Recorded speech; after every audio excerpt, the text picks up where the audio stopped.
What's good, everybody? It's your boy, O'Shea Duke Jackson, back at it again with another episode of the Celebrity Junk. So, guys, I want to talk about what is going on in the city of Dolton. Brother Jedidiah Brown, who is a Chicago activist, and he has been in this particular field for many years. He once ran for alderman in one of the wards in Chicago. He is not a game. This is a serious guy. I've seen people who I thought were trolls on the internet. I've seen people who do pranks. But the more I look at this particular man, he's not that. This is literally, this guy's a disruptor, okay?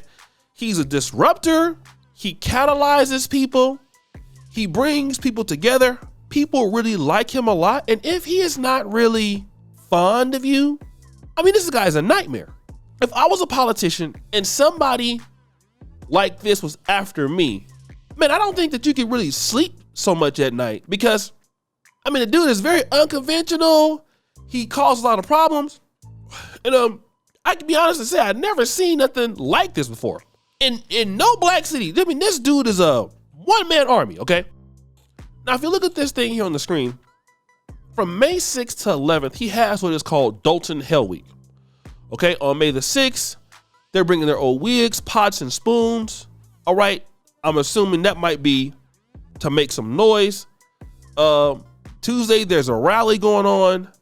Wednesday, voter registration, jailhouse rock barbecue, say no to jail cell number 3, Dolton Police Station, Freedom Friday mass rally, tea with the trustees. This is 6 days of activation, okay? People giving money and all the stuff. Now, they've been trying to shut this dude down.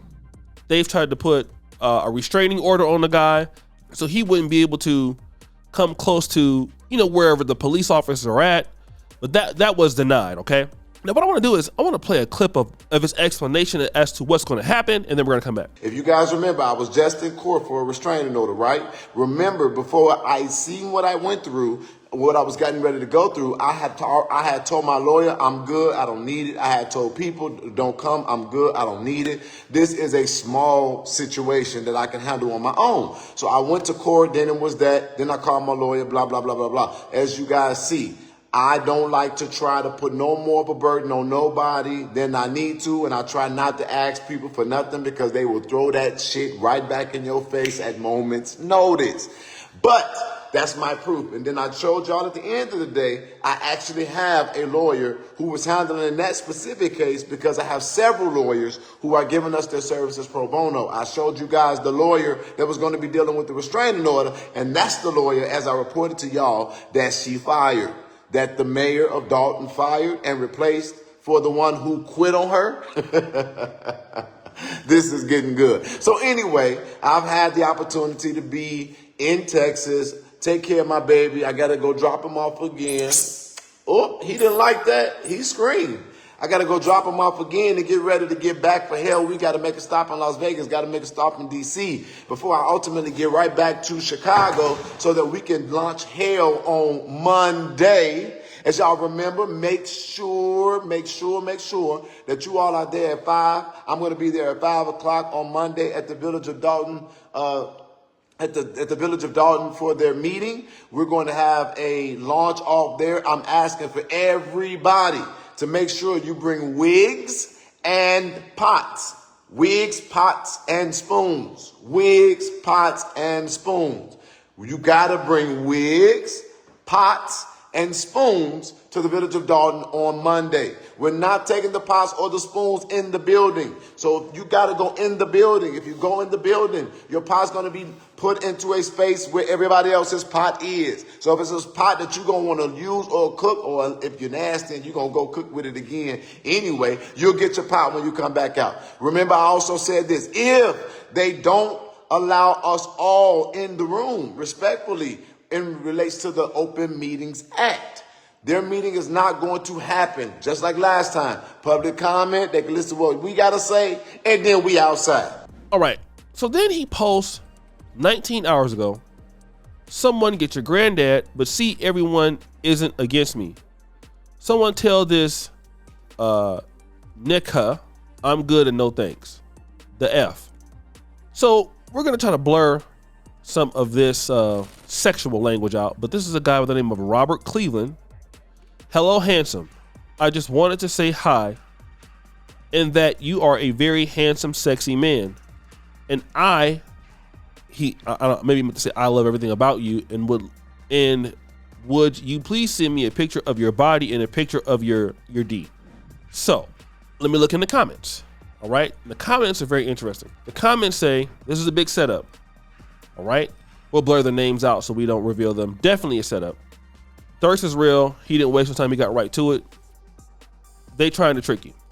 So I am not aware of anything about Jedidiah Brown's sexuality, but if they're saying that they're trying to set you up, then it must be assumed that those people that are trying to do this, if that's the truth, believe that he is gay or bisexual. I'm not sure of that. It's not my business. But if they're saying trying to set you up, because if somebody was trying to set you up, why would they send a guy? They would only believe that if they felt that that was his lifestyle. But even if it is his lifestyle, why would he even do that? Even if it was a person that he wanted to talk to, if it was a woman or a man, because that person could be a fake profile. And then they would try to use it as leverage for him to stop doing what he's doing. Okay.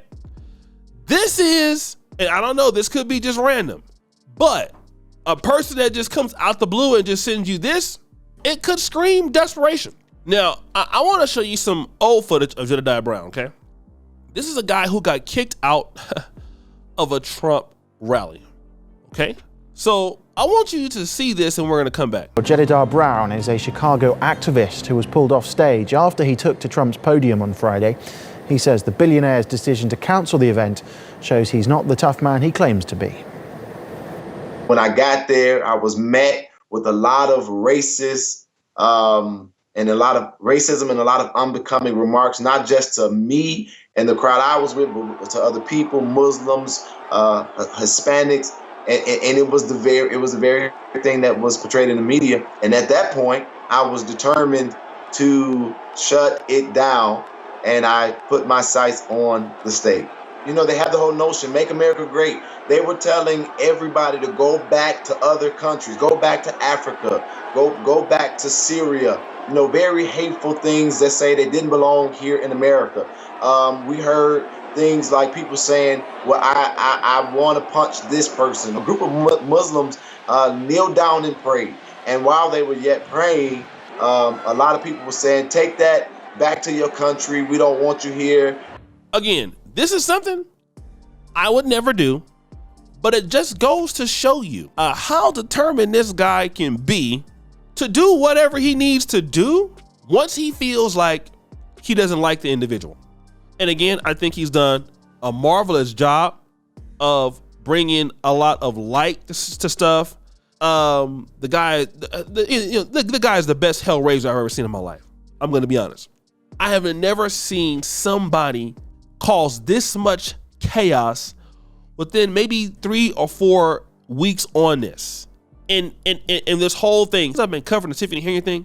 Look, this guy is unbelievable at what he's doing. So guys, what do you think? It's your boy O'Shea Duke Jackson back at it again with another episode of The Celebrity Drunk. Appreciate you for all you just heard the bell. We're out.